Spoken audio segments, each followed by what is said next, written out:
சிம்ம ராசி. ராகு தசை, குரு தசை, சனி தசை, இந்த 3 கிரக தசைகளும் இந்த 2025 எப்படி இருக்கும்? மக நட்சத்திரக்காரர்களுக்கு ராகு தசை அப்படிங்கிறது 48 வயசுலேருந்து 66 வயசு வரைக்கும் வரும். 66 வயசுலேருந்து 82 வயசு வரைக்கும் குரு தசை வரும். 82 வயசுக்கு மேலே சனி தசை 19 வருடங்கள். இது மக நட்சத்திரக்காரர்களுக்கு. பூரம் நட்சத்திரக்காரர்களுக்கு 38 வயசுலேருந்து 54 வயசு வரைக்கும் ராகு தசையும், 54 வயசுலேருந்து 80 வயசு வரைக்கும் குரு தசை, 80 வயசுக்கு மேலே 19 வருடங்கள் சனி தசை. கிட்டத்தட்ட சனி தசைலாம் வயதான காலகட்டத்தில் தான் வரும். உத்திரம் நட்சத்திரத்துக்கு ராகு தசை அப்படிங்கிறது 22 வயசுலேருந்து 40 வயசு வரைக்கும் ராகு தசை வரும். 40 வயசுலேருந்து 56 வயசு வரைக்கும் குரு தசை வரும். 56 வயசுக்கு மேலே 75 வயசு வரைக்கும் சனி தசை வரும்.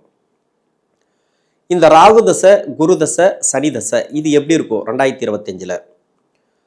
ராகு தசையை பொறுத்த வரைக்கும் ராகுவுக்கு வீடு கொடுத்த கிரகம் உங்கள் சுய ஜாதகத்தில்.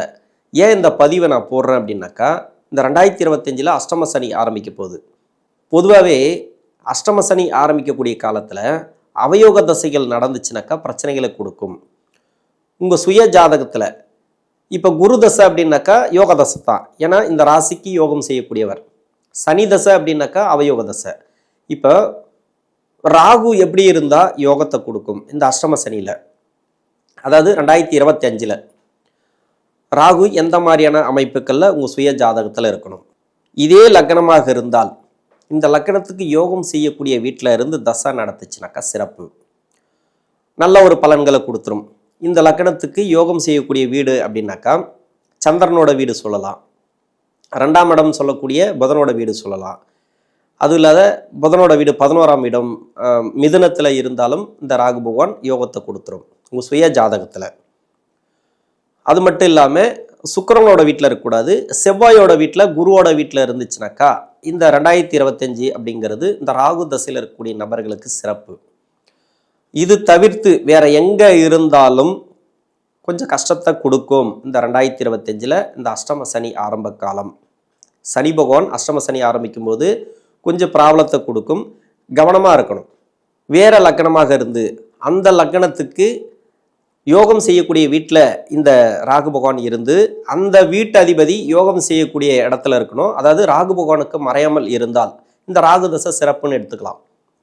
இந்த ராகு தசைக்கு மட்டும் பல ஆங்கிளில் பார்க்கணும், பல டீட்டெயில் எடுக்கணும். இதுக்கு நிறைய டீட்டெயில், 1 2 இல்லை 10 டீட்டெயிலுக்கு மேலே எடுக்கணும். வாங்கின நட்சத்திரம் வேற, அந்த நட்சத்திராதிபதி, வீட்டு அதிபதி, அதாவது அவர் வீட்டு எந்த வீட்டில் இருக்காரோ அந்த வீட்டு அதிபதி யார், உங்கள் ராசிக்கு என்னவா வராரு, உங்கள் லக்கணத்துக்கு என்ன ஆதிபத்தியத்துக்கு வராரு, நல்லது செய்வாரா கெடுதல் செய்வாரா, அதாவது ராகுவுக்கு வீடு கொடுத்த கிரகம்.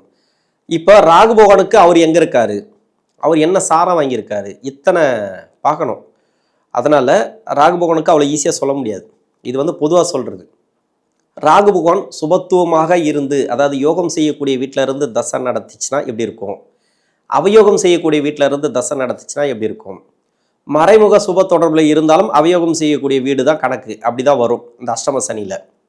யோகம் செய்யக்கூடிய வீட்டில் இருந்தால் மட்டுமே யோகம். மற்றபடி பார்த்தீங்கன்னாக்கா ஒரு 70% பேருக்கு இந்த ராகு தசை பாதிக்கப்படும். அதனால ராகு தசை இப்போ உத்திரம் நட்சத்திரக்காரங்களுக்கா 22 to 40 வரைக்கும் வரீங்கன்னு வச்சிங்களேன். அந்த வயசில் இருக்கிறீங்க அப்படின்னா இப்போ திருமணத்துக்கு முயற்சி பண்ணுவீங்க. இப்போ அஷ்டம சனியில் திருமணத்தை தள்ளி போடுறது நல்லது. இல்லை திருமணம் பார்க்குறீங்களா, நல்ல பொருத்தத்தை பாருங்கள், நிறைய பொருத்தங்களை பாருங்கள், நிறைய பேர்கிட்ட பொருத்தம் பாருங்கள். அது மாதிரி பொருத்தம் பார்த்து நீங்கள் திருமணத்தை பண்ணுங்கள். உங்களுக்கு குழப்பம் கொடுத்ததுனாக்கா திருமணமே வேணாம் அப்படின்ட்டு 2.5 வருஷத்துக்கு தள்ளி போடுங்க. வயது இருந்துச்சுனாக்கா கொஞ்சம் தள்ளி போடலாம். வயசு இல்லைன்ற பட்சத்தில் நீங்கள் அந்த முயற்சிகளை அதிகமாக பண்ணணும். ஆனால் திருமண தடைகளை அதிகமாக கொடுக்கும். ஏற்கனவே திருமணம் ஆயிருக்கு, பிரச்சனைகளை கொடுக்கும், கணவன் மனைக்குள்ளே ப்ராப்ளத்தை கொடுக்கும். அவயோகம் செய்யக்கூடிய இடம் சனி பகவானுக்கு ஆகாத இடத்துல இருந்து தசை பண்ணாலோ, சனி பகவானுடைய சேர்ந்து இருந்து தசை பண்ணிச்சுன்னா பிரிவே கொடுத்துரும், டைவர்ஸு, அது மாதிரி பிரச்சனைகளை கொடுக்கும். இது உத்திர நட்சத்திரத்துக்கு இள வயசு காலத்தில் வர்றது, 40 வயசுக்குள்ளே வருதுன்னாக்கா. இல்லை இப்போ மக நட்சத்திரம் இல்லை பூரம் நட்சத்திரம் வச்சிங்களேன். இப்போ 40 வயசுக்கு மேலே இருக்கிறீங்க. இந்த 40 வயசுக்கு மேலே ஒரு வேலை வாய்ப்பில் கொஞ்சம் தடங்களை கொடுக்கும் இந்த ராகு தசையில். தடங்களை கொடுத்தாலும் உடனடியாக வேலை கிடைச்சிரும், உடனே வேலை கிடைக்கும். அதுலேயும் முன்ன இருந்ததை விட ஒரு நல்ல வேலை வாய்ப்பு உண்டு. எப்படியும் அந்த ராகு தசை உங்களை காப்பாற்றும். இந்த சனி பகவான் வந்து கொஞ்சம் தடங்களை கொடுத்துட்டே இருக்கும். எது நடந்தாலும் மன அழுத்தங்களை அதிகமாக கொடுக்கும். நீங்கள் சுய தொழிலில் இருக்கிறீங்களா, கொஞ்சம் கவனமாக பண்ணுங்கள். இந்த டைமில் முதலீடுகளை தவிர்ப்பது நல்லது. கடன் வாங்கிறதை தவிர்ப்பது நல்லது. கடன் பட்டார் நெஞ்சம் போல் அப்படின்னு சொல்லுவாங்க பழமொழி. இது எவ்வளோ பெரிய பிரச்சனை கொடுக்கும் அப்படின்னா, நீங்கள் கடன் வாங்கிட்டீங்கன்னு வச்சிங்களேன், உங்கள் கையில் இருக்கிற காசை போட்டு நீங்கள் ஒரு பிஸ்னஸ் பண்ணிட்டீங்கன்னா கூட நீங்கள் யாருக்கும் பதில் சொல்ல போகிறதில்ல. ஏன்னா இந்த மாதம் வரும் வருமானம் கொடுத்துடலாம், அடுத்த மாதம் வரும் கொடுத்துடலாம், ஒரு மாதம் வரலனா கூட நீங்கள் யாருக்கும் பதில் சொல்ல போகிறதில்ல. கடன் வாங்கிட்டு இருந்தீங்கன்னு வச்சிங்களேன், கடன்காரனுக்கு பதில் சொல்ல நீங்கள். அப்போ எப்படி இருக்கும்? அப்போது ஒவ்வொரு மாதமும் திக்குன்னும் ஒரு மனசு ஒரு மாதிரியாகவே இருக்கும். அந்த கடன் பட்டுட்டீங்க அப்படின்னாக்கா இது மாதிரியான கஷ்டங்களை தான் கொடுக்கும். இப்போ உங்களோட காசு அப்படின்னாக்கா நீங்கள் போட்டு பண்ணாலே கொஞ்சம் வருமானம் வர்றது கஷ்டம். இன்னொருத்தரோட கிட்ட வந்து கடன் வாங்கி போட்டிங்கனாக்கா அவங்க டைம் பார்த்தீங்கன்னு வச்சிங்களேன், அவங்களுக்கும் கஷ்டமான டைமாக தான் இருக்கும். ஒரு பணம் கைவிட்டு போகிற டைமாக இருக்கும். அந்த பணம் வந்து இங்கே வந்துட்டு இங்கேருந்து வேற ஒரு இடத்துக்கு போயிடும். இப்படி தான் அந்த டைமை கொடுக்கும். அதன் மூலயமா பிரச்சனைகளுக்கு கொடுக்கும். கொடுத்த கடன் வராது, வாங்கின கடனை கொடுக்க முடியாது. அதனால் கொஞ்சம் கவனமாக பண்ணுங்கள். ஏற்கனவே ஒரு நார்மலாக போயிட்டுருக்க ஒரு தொழில் அப்படின்னாக்க நார்மலாகவே பண்ணிட்டு வாங்க. ஒரு வளர்ச்சிக்காக ஒரு இடத்த மாற்றுறது, ஒரு தொழிலை மாற்றுறது இந்த டைமில் வேண்டாம். வேலையை மாற்றணும்னு தோணும், அந்த வேலை மாற்றத்தை நீங்கள் பண்ண வேண்டாம். ஒரு சில கம்பெனிகளில் உங்களுக்கு வேலையை விட்டு போ அப்படின்னாங்கனாக்கா நீங்கள் அதுக்கு உண்டான முயற்சி எடுக்கலாம். அடுத்த வேலைக்கு உண்டான முயற்சி எடுக்கலாம். நீங்களாக வந்து வேலையை விட்டு போகணும் அப்படின்ட்டு நீங்கள் முயற்சிகளை எடுக்க வேண்டாம். இந்த ராகு தசையில் இருக்கக்கூடிய நபர்கள் சுப தொடர்பில் ராகு பகவான் தசை நடத்துச்சுனாக்கா சிறப்பு. இந்த 2025 நல்ல ஒரு மாற்றங்களை பார்க்கலாம். திடீர் வளர்ச்சிகளை பார்க்கலாம். வீடு கட்டக்கூடிய யோகத்தை கொடுக்கும். அது செவ்வாயோடு சேர்ந்து இருந்தாலோ இல்லை செவ்வாயோட வீட்டில் இருந்தாலோ வீடு கட்டக்கூடிய யோகத்தை கொடுத்துரும். ப்ராப்பர்ட்டி சேர்க்கை கொடுக்கும். ஆனால் கடன் பட்டு தான் கொடுக்கும். எப்படி பார்த்தாலும் கையில் இருக்கிற காசு பத்தாது, கடன் வாங்கி கொடுக்குற மாதிரி இருக்கும்.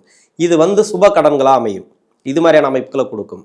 கணவன் மனைவிக்குள்ளே கருத்து வேறுபாடுகள் வரும், சின்னதாக வரும், பெருசாக வரத்துக்கு வாய்ப்பு இல்லை. அது மாதிரியான அமைப்பில் இருந்துச்சுனாக்கா இந்த ராகு தசை. இதே சனியோட தொடர்பில் இருந்து உங்கள் சுய ஜாதகத்தில் தசை நடத்துச்சுனாக்கா ரொம்ப கவனமாக இருக்கணும். நீங்கள் சைலண்ட் மோடில் போடுறது நல்லது. இப்போதைக்கு எதையுமே நீங்கள் என்ன பேச்சு கொடுத்தாலும் உங்களுக்கு வந்து ஆப்போசிட்டாக தான் போகும். பசங்களாக இருந்தாலும் சரி, குடும்பமாக இருந்தாலும் சரி, நீங்கள் வெளி வட்டாரத்தில் நண்பர்கள் வட்டாரத்தில் வேலை செய்யக்கூடிய இடத்துல உங்களுக்கு கீழே வேலை பார்க்கக்கூடிய நபர்கள் எல்லாமே உங்களுக்கு ஆப்போசிட்டாக இருப்பாங்க. அதனால் கொஞ்சம் கவனமாக பண்ணுங்கள் எதுவாக இருந்தாலும். இதே ராகு பகவான் வந்து சுக்கிரனோட சேர்ந்து இருந்தாலோ இல்லை சுக்கிரனோட நட்சத்திரம் ஏறிந்தாலோ சனியோடைய 3ஆம் பார்வை இருந்தாலோ இது வந்து தவறான தொடர்புகளையும் கொடுக்கும். ஒரு சில பேருக்கு பெண்களாக இருந்தால் ஆண்கள் தவறான தொடர்பில் வருவாங்க, ஆண்களாக இருந்தால் பெண்கள் தவறான தொடர்பில் வருவாங்க. இந்த பதிவு 2 பேருக்கும் தான், பெண்களுக்கும் ஆண்களுக்கும் தான். ஒரு சில பேர் வந்து பெண்களுக்கும் தனியாக பதிவு போடுங்க அப்படின்றாங்க. இருந்தாலும் பதிவுகள் வந்து 2 பேருக்குமே பொருந்தி வரும். நம்ம ஆணும் பெண்ணும் தனியாக சொல்லலை அப்படின்றது தான் முக்கியம். இப்போ வந்து 2 பேருக்குமே இந்த பதிவுகள் தவறான தொடர்புகள் வரும். இதுக்கு முன்னாடி தவறான தொடர்புகளில் இருந்தீங்கன்னாக்கா இப்போ அது உடைக்கும். ஒருத்தர் வந்து உங்களை விட்டு பிரிஞ்சு போகிறாங்கன்னா அதை விட்டுருங்க, அவங்கள இழுத்து பிடிக்காதீங்க.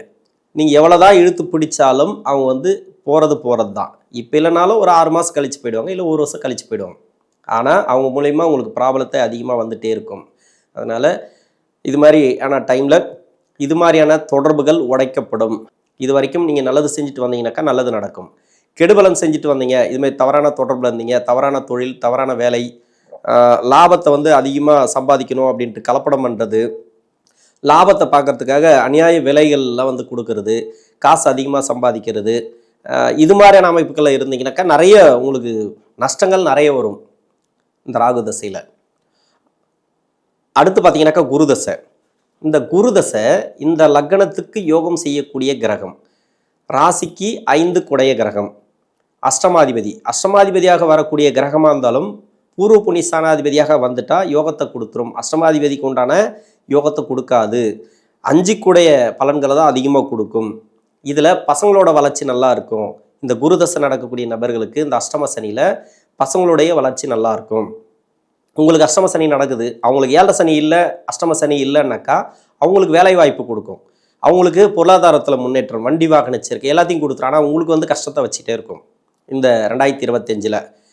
வண்டி வாகன சேர்க்கை அப்படின்னாக்கா அது வந்து சுகபோக வாழ்க்கையும் ஒரு சில பேருக்கு உண்டு. இந்த குருதசை சனி பகவானுக்கு நட்பு கிரக தசை அப்படிங்கிறதுனால கஷ்டத்தையும் நல்லதையும் சேர்த்தே கொடுக்கும்.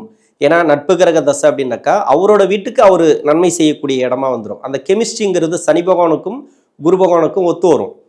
அந்த கெமிஸ்ட்ரிங்கிறது அந்த இடத்துக்கும் அந்த வீட்டு அதிபதிக்கும் கொஞ்சம் ஒத்து வரும்.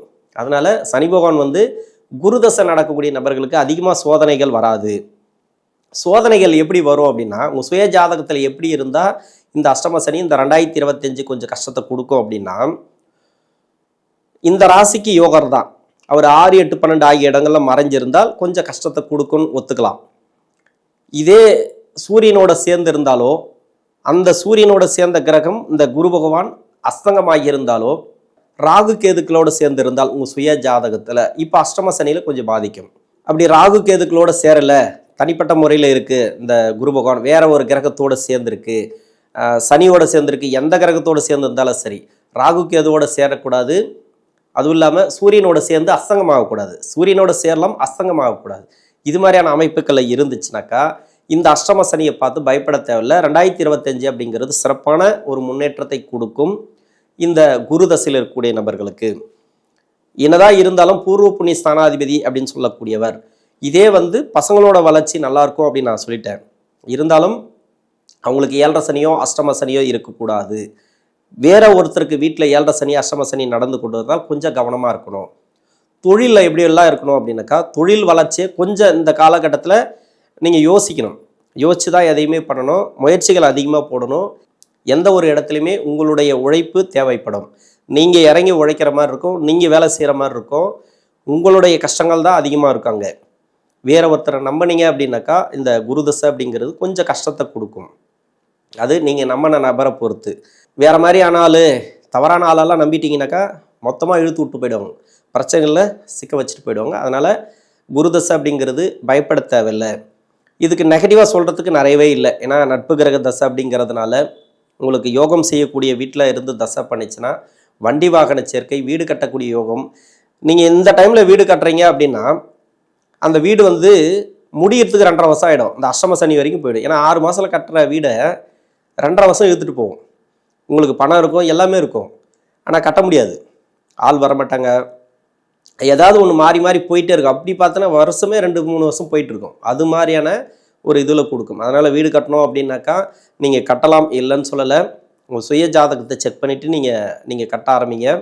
வேலை வாய்ப்பில் ஒரு சில பேருக்கு மாற்றத்தை கொடுக்கும். இந்த 2025 வேலையில் மாற்றம் அப்படின்னாக்கா அது ப்ரொமோஷனாக கூட இருக்கலாம். நல்ல தசையாக இருந்தால் ப்ரொமோஷன் கிடைக்கும்.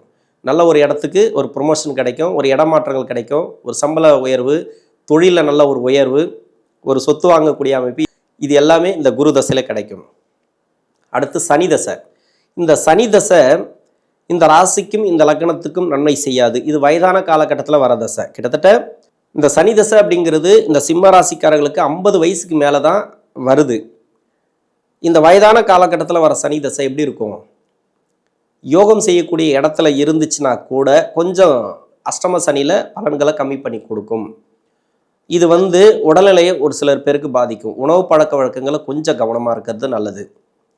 வேற லக்கணமாக இருந்து அந்த லக்கணத்துக்கு வந்து அவயோகராக இந்த சனி பகவான் வந்தால் 3, 6, 10, 11 இருந்துச்சுன்னா சிறப்பு. இதே லக்கணமாக இருந்தாலும் இந்த லக்கணத்துக்கு 3, 6, 10, 11 இருந்துச்சுன்னா சிறப்பு. இப்போ 3ஆம் இடத்துல இருக்குது, உச்சமாக இருக்கும். உச்சமாக இருந்தாலும் உங்களுக்கு ஒரு முறை ஏதாவது கஷ்டத்தை கொடுத்துச்சுனாக்கா 10 பலன்கள் நல்ல பலன்களை கொடுத்துரும். அதாவது வேலையில் மாற்றம், இடம் மாற்றம், திடீர்னு பார்த்தீங்கன்னாக்கா அங்கே போனால் இங்கே போனால் ஏதோ வாங்கிட்ட பரவாயில்லைங்க, இந்த வருஷம் நல்லா இருக்குது அப்படின்ற மாதிரி வந்துடும்.